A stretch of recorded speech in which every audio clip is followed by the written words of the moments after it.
My dear friends, the Torah reports that God literally spoke this world into being. And God said, "Let there be light." Vayihi, and there was light. According to Jewish mysticism, God actually put together Hebrew letters and spoke this world into being.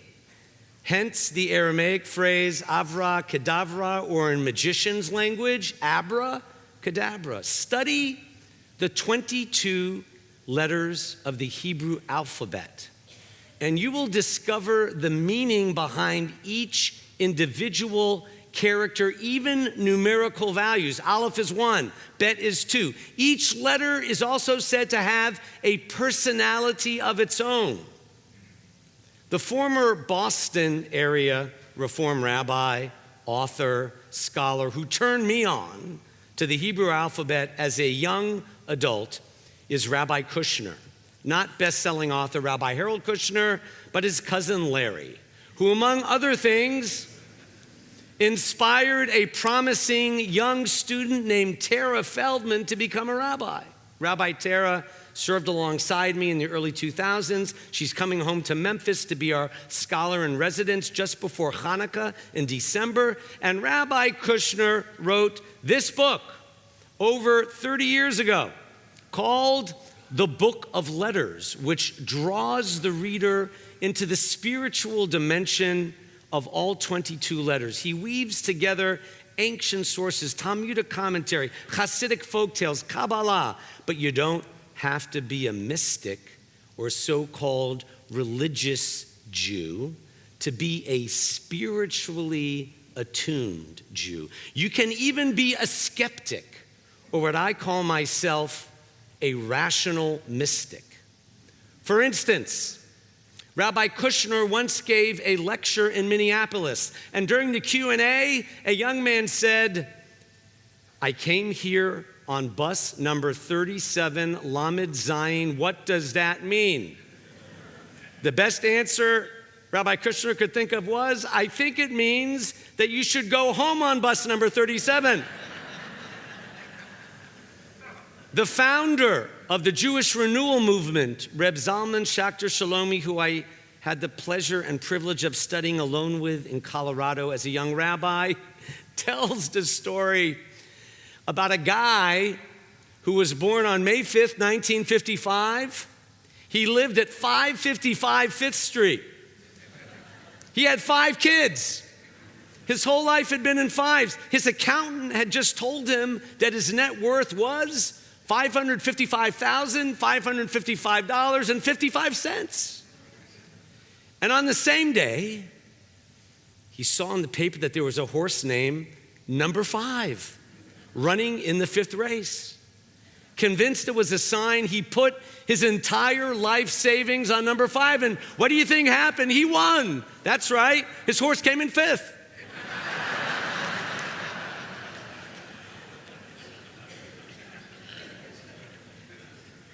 The point of this story is that stuff like that is out there in the universe. We just don't understand it.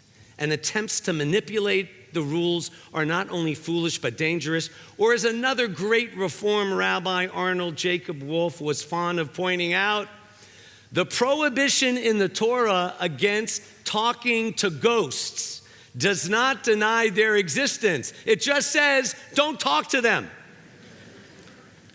Jewish mysticism based on the 22 Hebrew letters claims to know something about the secret inner nature of reality and the principles of governing the universe, so it can lend itself to the longings of people who want a shortcut or a hot stock tip so they can pull off the theological equivalent of insider trading. And wherever there is such a market, frauds and quacks abound. But according to Jewish tradition, this really is the day that God birthed the world into being. And when the shofar sounds, it celebrates the potential recreation of every human. As the prayer book in your lap reads, in the name of Reb Chaim Kaval, Rosh Hashanah carries the momentous message that humans, the crown of God's creation, possess limitless capacities for renewal no matter what one's age. The rabbis of the Midrash teach that on Rosh Hashanah, God says to each of us, my children, I look upon you and you and you as if today I had created a new creature. Now, of the 22 Hebrew letters, you'll hear rabbis give lots of sermons on the 4 letters we pronounce Adonai, since we have no idea how the high priest in Jerusalem filled in the 4 Yud, He, Vav, He consonants with vowels. Yuhu is a more likely pronunciation of Yud, He, Vav, He than Jehovah or Yahweh, since there are no J's or W's in the Hebrew alphabet. I've heard sermons whose essence is it's all about the Vav, or it's all about the Yud. But given where we are individually and collectively in 2022, 5783, I want you to consider this morning that it's all about an overlooked Hebrew letter, the Ayin. But first, a famous joke about several of you present, whether in person or virtually. 2 men, Goldberg and Schwartz, are walking to temple on Rosh Hashanah. They're stopped along the way by someone who asks where they're going. They casually tell the man they're both on their way to temple. The man responds, Goldberg, I know why you go to temple.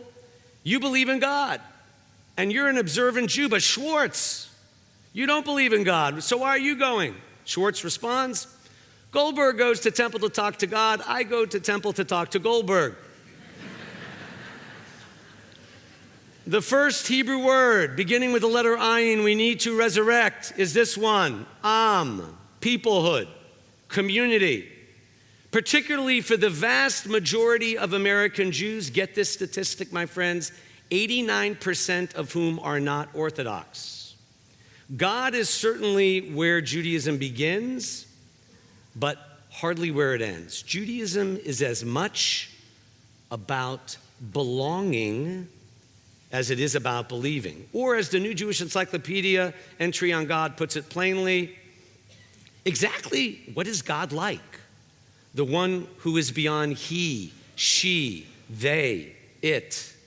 We have no way of knowing. But what we do know is that all of us, even those of us who wouldn't call ourselves believers, are in a relationship with each other like Schwartz and Goldberg.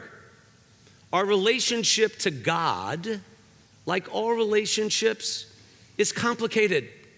When we pray like today, we summon God to a little chat, and God, by giving us this gift of Judaism and a life of mitzvah, summons us to think and behave and feel in a certain way. My friends, in one sense, God is just another way for us to be with each other. Among the many distinctive aspects of Judaism is that unlike many other religions, Judaism cannot be practiced in private. Judaism was designed to be impossible without the company of others, which is why we worship together, celebrate holidays together, kvetch together, and argue together about difficult questions, including the true nature of God.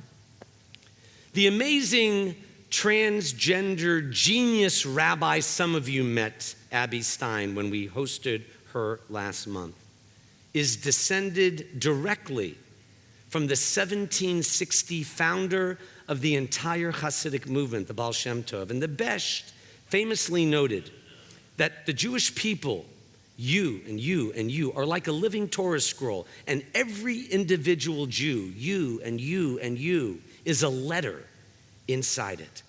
A Torah scroll is considered invalid if a single letter is damaged or missing. So too, each Jew is considered a crucial part of Am, the Jewish people, without whom the entire religion we call Judaism would suffer. Jewish peoplehood, Am, in 2022, however, does not mean defaulting to a narrow, misogynistic definition of who is a Jew by the far right in our religious community, or condoning racist, far-right religious parties in Israel running for seats in the Knesset right now in the name of Am. No, Ayin Mem means keeping the Jewish people alive by living Jewish values, even if that means parting ways with fringe members of the Jewish family sometimes. The only way Am Yisrael will chai, live, is if we broaden the Jewish tent rather than close the tent or restrict it like an exclusive club. Most of you are likely unaware of the actual demographics of the Am, where we are, the Jewish people, given the remarkable amount of Jewish communal dollars raised not only in the Memphis Jewish community, but even in tinier southern Jewish communities like Dothan, Alabama, where they will pay you $25,000 to move there if you are Jewish. I remain close to Jews in and from Alabama, having married an angel from Montgomery named Cheryl. The fact is that even with Memphis's 7 synagogues, 2 day schools, JCC, lots of agencies, 10 Jewish buildings, the current total Memphis Jewish population hovering around 9,000 is much closer to Dothan in size than to Atlanta's 170,000 Jews, or Dallas and Houston's 100,000 Jews each. Simply put, you cannot have Judaism in the Mid-South without more actual Jewish bodies in the Mid-South. And what motivates and excites me to work alongside rabbinic talent like Rabbi Dreyfus and Jewish musical visionaries like Happy, Emily, Carly, the rest of our staff, is that they are all in with the mission, as are Temple's amazing lay leaders who sustain the synagogue's culture of excellence for the benefit of the entire Memphis Jewish community, the future of Southern Judaism, and the Union for Reform Judaism across the United States and Canada. A second word formed with the letter Ayin is the first word of the concluding prayer we sing at every Jewish service, Aleinu. Aleinu means it's literally on us. It's on us. Reformed Jewish songwriter Dan Nichols, who's been here at least 7 times in my tenure, he wrote a new Aleinu melody which includes these English lyrics. Listen to them. It's up to us to call ourselves to task, to bring about redemption. It's what we were freed to do. What stories will be told of us when we are here no more? We commit ourselves to action to bring meaning to our days. It's up to us to own the vision. We are an answer to a call. It's up to us to live the words we speak for the benefit of all. It's up to us to bow down deeply. There's a broken world to raise. Aleinu l'shabeach. It's time to live our praise. Which leads to a third Ayin word discernible in the Torah. Did you know that where Judaism's foundational statement appears, the notion that one God created this world, the idea that one God means one humanity, the Shema. Did you know that the last letter of the Shema, you guessed it, Ayin, And the last letter in the Hebrew word for one, Daled, did you know that in every Torah scroll, those last two letters are enlarged in a massive font, twice as large as all the other letters? Because when you put those two enlarged letters, Ayin and Daled, together, they spell the Hebrew word meaning witness, aid. And get this, when you reverse the letters and spell Daled Ayin, it spells K-N-O-W, no, da, leading the early rabbis riffing on these letters to say, know that as a Jew in 2022, you are a living witness to the creator of this world. So strive to bring more of God's attributes of love, justice, compassion, goodness, humanity into this world, even and especially when the world seems inhumane. Why? Because God can't do it without us. It's all about the ayin, my friends. Including a final word I will mention that we're all supposed to do whenever we hear Paul's shofar or any shofar. Ayin Resh. Air means to awaken. To awaken is lihit orer. Wide awake in Hebrew is er lagamre. We need a Jewish awakening, not only in Memphis, but across the country, as my New York rabbinic colleagues Benjamin Spratt and Joshua Stanton call for in a recent article. Their main point is that our obsession with the narrative of doom and national decline overlooks threads of optimism and opportunity. I'm going to read to you just one excerpt.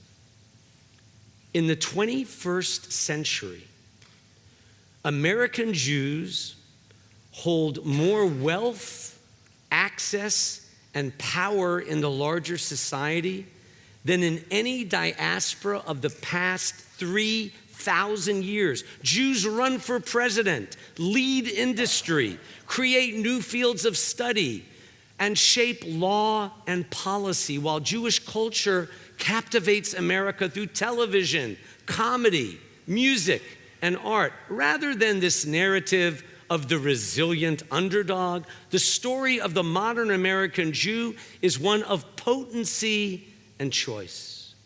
Even as American Jews face ongoing tribulations from anti-Semitism, did you know national surveys over the past decade also report that American Jews are consistently the most liked religious community in the United States? In the wake of these successes, American Jewish institutions have been left with a vacuum of new purpose, causing us to defend existing achievements and to default to past tropes. The American diaspora, we need a unifying vision as a network of individuals harnessing Jewish tradition to realize the human power for good in an increasingly complicated world. We're on the cusp of a Jewish awakening, they argue, inspired by Jewish practice, but open to all. Thousands of people join Judaism every year across the country as Jews by choice. 91 in this synagogue in the last 8 years. People have become Jewish. While hundreds of thousands more live with Jews or as Jews without formal conversion, since there's no agenda to be Jewish.